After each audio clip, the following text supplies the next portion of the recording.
Good morning guys, Motopide here. Update lang sa current progress ng mga gawa natin dito sa Motopide. Ito yung gawa kong tangke versus gawa ni Mrs. M.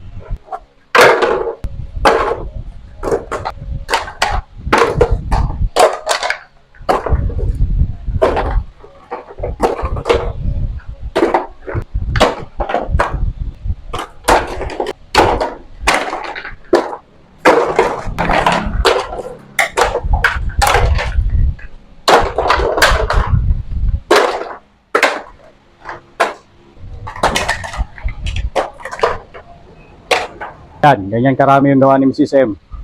At ito pa, ginagawa pa. Kumpara mo naman dito sa ginagawa ko. Okay? O, di ba? Mukha lang wala tayong ginagawa dito pero ang sipag ni Mrs. M. Siyempre, masipag din tayo dahil prototype yung ginagawa natin. Ito, mass production. Power.